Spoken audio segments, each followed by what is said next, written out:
కొంతమంది కార్మికులు ఉన్నారని చెప్తూ ఉన్నారు. అంతేకాకుండా ఇక్కడ ఒకసారి మాట్లాడిద్దాము. ఈ బ్లాస్ట్ విన్నారా అండి మీరు? బ్లాస్ట్ జరిగినప్పుడు ఇక్కడ ఉన్నారా మీరు? మేము లేము. 10 నిమిషాల క్రితం అయిన తర్వాత 10 నిమిషాల తర్వాత మేము వచ్చాము. మీరు ఎక్కడ పనిచేస్తారు?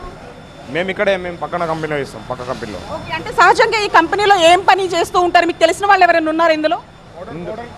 పౌడర్ ఉంటుంది లోపల. పౌడర్ చేస్తారు లోపల. అంటే ఏంటి, మెడిసిన్కి సంబంధించిందా? మెడిసిన్ సంబంధించిన టాబ్లెట్ పౌడర్ అది. అంటే మీకు తెలిసిన వాళ్ళు ఎవరైనా ఉన్నారా కార్మికులలో? మా వాళ్ళు ఉన్నారు, కనబడతలేరు. అది ఇద్దరు బయటకు వచ్చారు.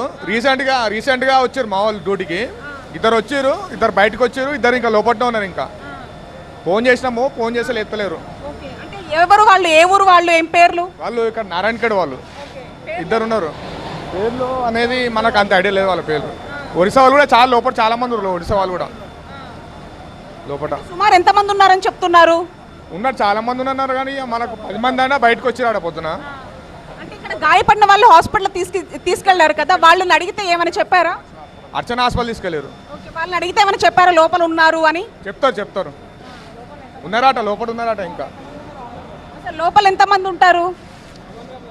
ఎగ్జాక్ట్గా ఇంకా 100 మంది ఉంటారు. ఇంకా 100 మంది ఉంటారు ఎగ్జాక్ట్గా. అంటే ఈ శబ్దం మీకు ఎన్ని కిలోమీటర్ల మేర వినిపించిందండి? Correct 8 o'clock. అంటే మీకు ఆ సౌండ్ ఎలా అనిపించింది? ఎంత దూరంగా? ఇప్పుడు దాదాపు 6 కిలోమీటర్లు అనిపించింది. ఇక్కడ ఉన్నటువంటి స్థానికులు చెప్తున్నటువంటి వివరాల ప్రకారం మాత్రం కొంతమంది ఇక్కడ పనిచేసేటటువంటి వాళ్ళు కూడా ఉన్నారు. అయితే వాళ్ళు కొంతమంది ఉన్నారు, వాళ్ళు కనిపించట్లేదని కూడా చెప్తూ ఉన్నారు. ఒకసారి అయితే మొత్తానికి మాత్రం ఈ ఇన్సిడెంట్కి సంబంధించి ఒకవైపు రెస్క్యూ అయితే ప్రధానంగా కొనసాగుతుంది. కొంతమంది లోపలే ఉన్నారు, వాళ్ళకి ఫోన్లు చేసినా కూడా లిఫ్ట్ చేయట్లేదు అనేది కొంతమంది ఇక్కడ చెప్తూ ఉన్నారు. ఒరిస్సా అంతేకాకుండా ఇతర రాష్ట్రాలకు చెందినటువంటి వాళ్ళు, కొంత వేరే డిస్ట్రిక్ట్ నుండి వచ్చి ఇక్కడ పనిచేసేటటువంటి వాళ్ళు కూడా ఉన్నారు. ఇది ఏదైతే మెడిసిన్కి సంబంధించినటువంటి ఆ డ్రగ్ పౌడర్ ఏదో ఉంటుందో, బల్క్ పౌడర్ని ఇక్కడ తయారు చేస్తున్నారు అనేది ప్రాథమికంగా తెలుస్తున్నటువంటి వివరాలు. ఒక రియాక్టర్ పేలుడుకి గల కారణాలంటే మాత్రం ఖచ్చితంగా టెంపరేచర్స్ లెవెల్స్ అనేవి ఖచ్చితంగా మెయింటైన్ చేసుకోవాలి. ఫర్ ఎగ్జాంపుల్గా ఒక 90 ఉంటే అది కనీసం ఒక 5 ఎక్కువగా టెంపరేచర్ వెళ్ళిపోయినా కూడా అది ఖచ్చితంగా పేలుడికి దారితీస్తుంది. మెయింటెనెన్స్ లోపము కూడా దాంట్లో క్లియర్ కట్గా కూడా ఉంటుంది. అయితే ఆ యొక్క సంస్థను బట్టి, ఆ కంపెనీకి సంబంధించి వాళ్ళు తయారు చేసేటటువంటి ఆ ప్రోడక్ట్ని సంబంధించి ఆ రియాక్టర్స్ అనేవి వీళ్ళు పెట్టుకుంటారు. అయితే ఈ సంస్థలో, అంటే ఈ పరిశ్రమలో ఎన్ని రియాక్టర్స్ ఉన్నాయని కూడా తెలియాల్సినటువంటి అంశము.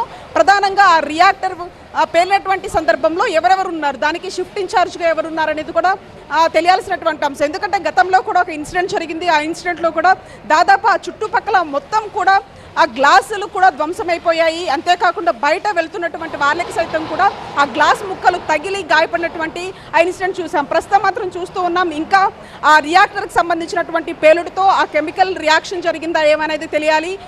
ఒక్కసారిగా బ్లాస్ట్ అవ్వడంతో కూడా ఇంకా ఆ పొగ ఇంకా అలుముకుంది, ఇంకా పొగ కూడా వస్తుంది. ఎందుకంటే అది ఎక్కువగా, అంటే స్వభావం ఎక్కువగా ఉంటుంది, మండేటటువంటి స్వభావం. అంతేకాకుండా ఆ బ్లాస్ట్కి సంబంధించి ఇంకా ఆ పొగంతా కూడా ఈ పరిసర ప్రాంతాలను అలుముకొని ఉన్నాయి. చుట్టుపక్కల మిగతా పరిశ్రమలు కూడా ఉన్నాయి. లక్కీగా ఇక్కడ బ్లాస్ట్ అయిన తర్వాత ఒక్కసారిగా వేరే దానికి ఆ రియాక్షన్ ఉంటుంటే ఇంకా ఇంతకన్నా ప్రాణ నష్టంతో పాటు అంతేకాకుండా ఆస్తి నష్టం కూడా సంభవించేటటువంటి అవకాశం ఉండేది. కానీ ఇప్పుడు ప్రస్తుతానికి మాత్రం లోపల కొంతమంది ఉన్నారు, మా వాళ్ళు కనిపించట్లేదు అనేది కూడా కొంతమంది వాళ్ళు చెప్తున్నారు. ఎట్ ది సేమ్ టైం అసలు లోపల ఉన్నటువంటి వాళ్ళు ఎవరు అనే దానికి సంబంధించి, అంతేకాకుండా క్షతగాత్రులను కూడా హాస్పిటల్కి తరలించారు కాబట్టి వాళ్ళు చెప్తున్నటువంటి ఈ వివరాలన్నింటినీ కూడా పోలీసులు స్టేట్మెంట్ రికార్డ్ చేసినటువంటి అవకాశం కనిపిస్తుంది.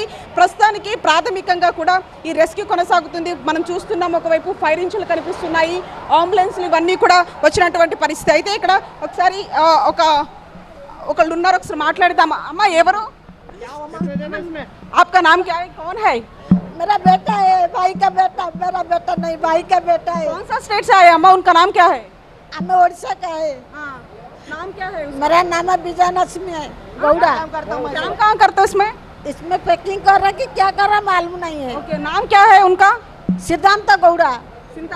सिद्धांत गौड़ा 6-7 महीने की 1 साल हो रहा कर रहा। ओके, और कौन कौन है, और कुछ है क्या? नहीं है, वो तो दूसरा कंपनी में कर रहा। कौन सा गाँव उसका? तुम्हारा गाँव किधर है? हमारा उड़ीसा। उड़ीसा। ओके, वो इंसान के साथ और अलग पर्सन है क्या? नहीं मालूम। नहीं। और बीबी बच्चे? नहीं। बीबी बच्चे है उसको? नहीं। अब कॉल किया वो इंसान को? రైట్, మనం చూస్తున్నాము. అంటే ఇక్కడ ఒక మహిళ చెప్తున్నటువంటి వివరాల ప్రకారం మాత్రం మా కొడుకు ఇక్కడ లోపల ఉన్నారు, ఫోన్ చేసినా కూడా అటెండ్ చేయట్లేదు, అతను ఎక్కడున్నారో వివరాలు మాకు ఇప్పించండి అని చెప్పేసి ఆ బాధిత మహిళ ఏడుస్తున్నటువంటి దృశ్యాలు చూస్తున్నాము. వాళ్ళంతా కూడా ఎవరైతే కుటుంబ సభ్యులు ఉంటారో వాళ్ళంతా హుటాహుటిని ఇక్కడికి వస్తూ ఉన్నారు, తమ వాళ్ళు లోపల ఉన్నారు అని చెప్పేసి వాళ్ళు ఆవేదన వ్యక్తం చేస్తూ ఉన్నారు.